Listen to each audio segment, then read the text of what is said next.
بسم اللہ الرحمن الرحیم ایاک نعبد و ایاک نستعین۔ میں سب سے پہلے تو اپنی خوشی کا اظہار کرنا چاہتا ہوں کہ تربت یونیورسٹی میں تربت بھی پہلی دفعہ آیا اور تربت یونیورسٹی میں آپ سب سے بات چیت کرنے کے لیے، کیونکہ آپ فیوچر ہیں پاکستان کے، بلوچستان کے، اور میں یہ سمجھتا ہوں کہ آج تک دنیا کی تاریخ میں کسی نے ترقی کی ہی نہیں جب تک اس نے اپنے انسانوں کے اوپر سرمایہ کاری نہیں کی، اور سرمایہ کاری کا مطلب ان کو تعلیم نہیں دی۔ تو آپ اس شہر سے ہیں، ہو سکتا ہے آپ باہر کے شہروں سے آئے ہوں، لیکن یہ جو یونیورسٹی اس شہر میں ہے، جو کہ ایک بڑی پرانا شہر ہے، اور میں آج کہہ بھی رہا تھا چیف منسٹر صاحب کو اور بلوچستان کے جو کیبنٹ کہ یہ میں سارا پاکستان دیکھا ہے، لیکن میں نے نہیں سمجھا تھا کہ ایک تربت جیسا شہر اتنی عمر میری ہوگی اور میں پہلی دفعہ آیا ہوں، کیونکہ اس کی تاریخ ہے، اور میں نے اوپر سے جو جہاز میں بھی دیکھا، یہ ایک بڑی ایک ایسا شہر ہے جو ریگستان کے اندر ایک صحرا ہے، جس کے اندر پانی ہے اور پوٹینشل ہے گروتھ کا، اور پھر یہ ڈیم ہے آپ کی۔ اب آپ کے لیے دیکھیں، اللہ نے انسان کو اشرف المخلوقات بنایا ہے۔ اللہ نے انسان کے اندر اتنا پوٹینشل دیا ہے کہ اللہ نے فرشتوں کو کہا کہ انسان کے سامنے جھکو، اور جب شیطان نے کہا کہ یہ انسان تو مٹی کا بنا ہوا ہے، تو اللہ نے شیطان کو کہا کہ تمہیں نہیں پتا، فرشتوں کو کہا تمہیں نہیں پتا کہ میں نے اس کو کتنی طاقت دی ہے، یعنی کہ نالج دی ہے۔ سو اصل انسان کا جو ہمیں ڈسٹنگوش کرتا ہے دوسری اللہ کی مخلوق سے، وہ سب سے پہلے نالج۔ اور اس لیے نبی صلی اللہ علیہ وسلم نے کہا کہ علم کو ڈھونڈو، جب سے آپ پیدا ہوتے اور جب تک آپ قبر میں نہیں جاتے، ایک مسلسل جدوجہد ہے علم کی تلاش میں۔ اور اگر آپ مسلمانوں کا سویلائزیشن دیکھیں تو اس کی بنیاد رکھی گئی تھی مدینہ کی ریاست میں، اور مدینہ کی ریاست میں کئی اصول نبی صلی اللہ علیہ وسلم نے بنائے تھے، جس میں انسانیت تھی کہ پہلی دنیا کی تاریخ کی فلاحی ریاست بنی تھی، پھر اس میں انصاف تھا، سب قانون کے سامنے ایک برابر تھے۔ اس کے علاوہ انہوں نے جب جنگ بدر کے بعد قریش کے قیدی آئے تو انہوں نے ایک ایسی چیز کی جو انہوں نے بنیاد رکھ دی تعلیم علم کی تلاش کی۔ انہوں نے کہا اور مسلمانوں کے پاس اس وقت ہتھیار، سب کے پاس ہتھیار بھی نہیں تھے، 313 میں کئی ہتھیاروں کے بغیر لڑے تھے، غریب تھے اس وقت، ہجرت کر کے آئے تھے مکہ سے، بالکل کچھ بھی ان کے ساتھ کوئی دولت پیسہ نہیں تھا، ویسے بھی زیادہ تر غریب طبقہ تھا جو شروع میں نبی صلی اللہ علیہ وسلم کے ساتھ چلا۔ تو انہوں نے تب کہا کہ جو بھی مکہ کا قیدی آپ واپس کریں گے، بجائے پیسے لینے کے، اگر وہ 10 مسلمانوں کو پڑھا لکھا دے گا وہ آزاد ہے۔ یعنی اس کا کانسیپٹ دیکھو کیا تھا کہ انہوں نے پیسے سے زیادہ تعلیم کو ترجیح دی۔ پیسے بھی لے سکتے تھے، انہوں نے کہا نہیں، اس سے زیادہ ضروری، پیسے سے زیادہ اوپر کہ آپ 10 مسلمانوں کو پڑھا لکھا دیں۔ اور وہ وجہ تھی کہ اگلے کئی 100 سال تک جو مدینہ کی ریاست میں جو فاؤنڈیشن انہوں نے رکھی تھی، جو بنیاد رکھی تھی، کئی 100 سال تک سارے دنیا کے ٹاپ سائنٹسٹ مسلمان تھے، اور ایک سویلائزیشن جو دنیا کو لیڈ کیا، امامت کی، اس نے دنیا کی امامت کی، اور وہ بھی کئی 100 سال تک۔ تو وہ اس لیے انہوں نے امامت کی دنیا کی کیونکہ تعلیم میں وہ سب سے آگے تھے. آج ہم پیچھے رہ گئے ہیں اور ہمارے جو علاقے بھی, اب پاکستان دیکھ لیں, ہمارے علاقے بھی جو پیچھے رہ گئے ہیں وہاں سب سے کم تعلیم. تو میری پوری کوشش ہے کہ ہمارے جتنے علاقے پیچھے رہ گئے ہیں ان کے اوپر ہم سب سے زیادہ توجہ دیں. بلوچستان کو ہم کبھی بھی بلوچستان میں اتنی زیادہ فنڈنگ نہیں کی گئی جو ہماری حکومت میں کی گئی ہے, اور اس کی وجہ یہ ہے کہ بلوچستان پیچھے رہ گیا. اور آپ کے لیے بڑا امپورٹنٹ ہے کیونکہ آپ فیوچر لیڈرز ہیں بلوچستان کے. آپ کے اوپر آپ وہ انٹلیکٹ ہے جس نے بلوچستان کو اوپر اٹھانا ہے, اور اس لیے انشاءاللہ ہم پوری چیف منسٹر کے ساتھ مل کے ہم پورا زور لگائیں گے کہ ہم آپ کی ہر طرح مدد کریں, اور خاص طور پہ تعلیم کے اندر.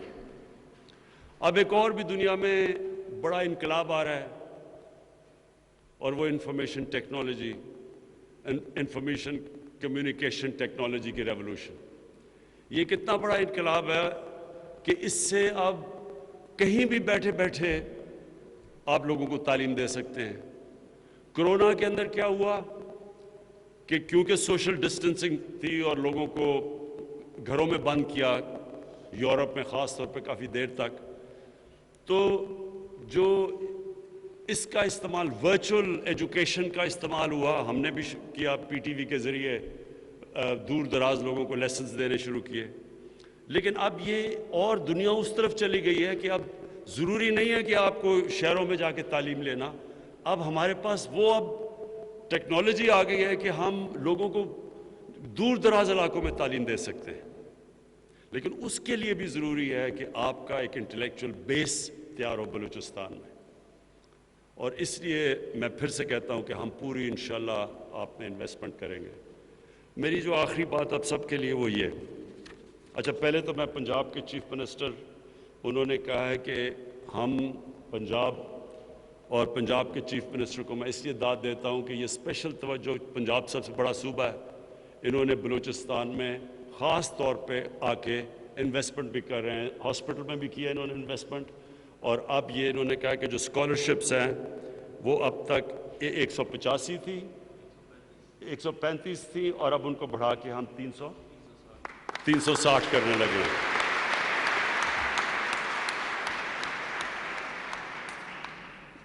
اور یہ اس لیے بھی میں پنجاب کے چیف منسٹر کو داد دیتا ہوں کہ میں یہ چاہتا ہوں کہ ہمارا ملک ایک صحیح معنی میں فیڈریشن بنے, سب کو احساس ہو کہ بلوچستان اگر ترقی کرے گا تو پاکستان ترقی کرے گا, پاکستان ترقی کرے گا تو بلوچستان ترقی کرے گا, تاکہ ایک یہ احساس ہو کہ ہم سب اکٹھے ہیں. میں صرف آپ کو جو آخری بات کہنا چاہتا تھا وہ یہ, اور وہ ادھر سے میں نے شروع کی تھی بات کہ اللہ نے انسان کو اشرف مخلوقات بنایا, سب سے عظیم مخلوق. آپ سب کو ایک چیز میں کہتا ہوں, انسان جو خواب دیکھ سکتا ہے, جو بھی آپ چیز پکچر کر سکتے ہیں وہ ہو سکتی ہے. اتنی اللہ نے آپ کو طاقت دی ہے. پہلے انسان نے خواب دیکھی چاند پہ پہنچنے کے لیے, کئی دہائیوں تک لوگوں نے مذاق اڑایا کہ یہ ہو ہی نہیں سکتا.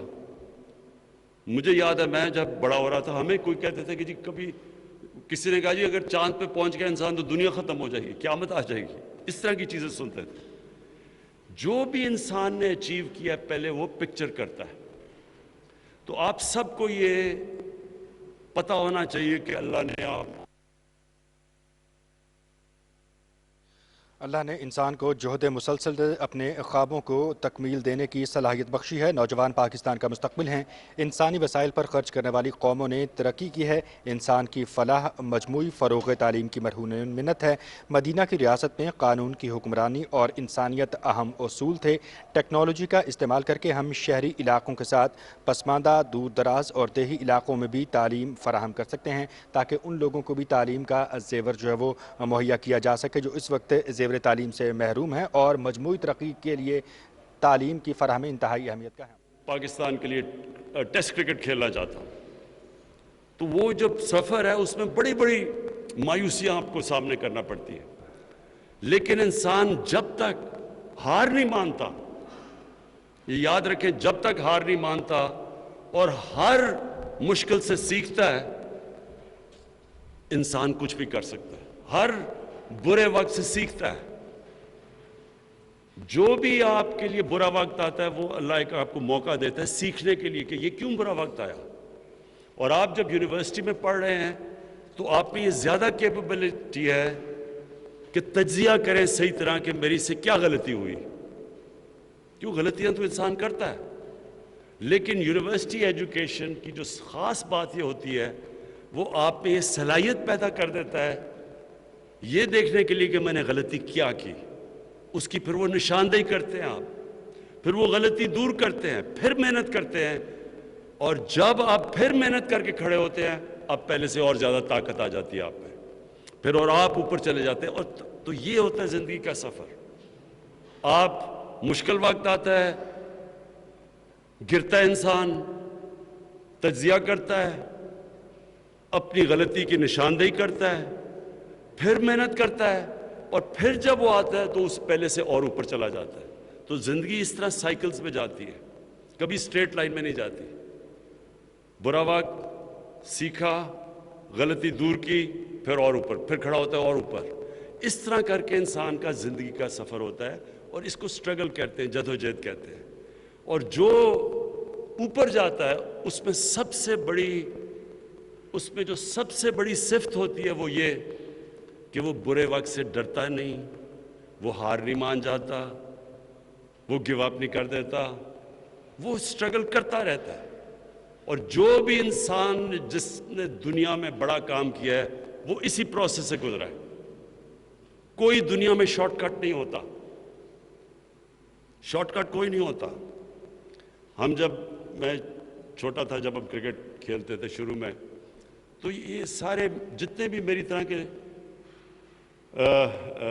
ٹین ایجرز تھے جو بڑا پاکستان کے لیے کھیلنا چاہتے تھے، بڑی کرکٹ کھیلنا چاہتے تھے، تو ہم سب کی ایک یہ خواب ہوتی تھی کہ ہم میچ دیکھنے گئے، میچ میں انہوں نے کسی کو چوٹ لگ گئی، انہوں نے کہا جی کوئی کراؤڈ میں سے کوئی آدمی ہے جو آ کے 11واں پلیئر بن سکتا ہے، میں ہاتھ کھڑا کرتا ہوں، وہ مجھے میچ کھلا دیتے ہیں، اس کے بعد میں سٹار بن جاتا ہوں۔ ایسی چیزیں صرف فیری ٹیلز میں ہوتی ہیں، اصل لائف میں اس طرح ہوتا نہیں ہے۔ زندگی وہ ہوتی ہے جو ایک پروسیس کے ذریعے چلتی ہے۔ ایک مشکل وقت سے آپ نکل کے، ہر مشکل وقت سے جب آپ نکلتے ہیں آپ اور تکڑے ہو جاتے ہیں۔ تو میں صرف آپ کو یہ کہنا چاہتا ہوں کہ جو بھی آپ بننا چاہتے ہیں آپ بن سکتے ہیں، جو بھی آپ خواب دیکھتے ہیں ادھر آپ پہنچ سکتے ہیں۔ صرف برے وقت سے کبھی نہ ڈرنا، فیلئر سے کبھی نہ گھبرانا، ہر فیلئر کو چیلنج سمجھنا، اس چیلنج سے سیکھنا، پھر سے جدوجہد کرنا۔ اور وہ مرزا غالب کا شعر ہے کہ مشکلیں اتنی پڑی مجھ پہ کہ آسان ہو گئی، وہ آپ کی مشکلیں آسان ہوتی جاتی ہیں، پھر آپ کو آج مشکل لگتی ہے وہ مہینے کے بعد وہ آپ کو مشکل نہیں لگے گی۔ تو آہستہ آہستہ یہ ہے زندگی کا سفر۔ اور آپ کے لیے میں پھر سے کہ آپ کو اللہ نے بڑا زبردست موقع دیا ہے، آپ کا صوبے کے اندر ضرورت ہے، آپ کی اس صوبے کے اندر خاص طور پہ پڑھے لکھے لوگوں کی ضرورت ہے جو کہ لیڈرشپ دے اس صوبے کی، اور انشاءاللہ مجھے یہ پورا امید ہے کہ آپ خود بھی اوپر جائیں گے اور بلوچستان کو بھی اوپر لے جائیں گے۔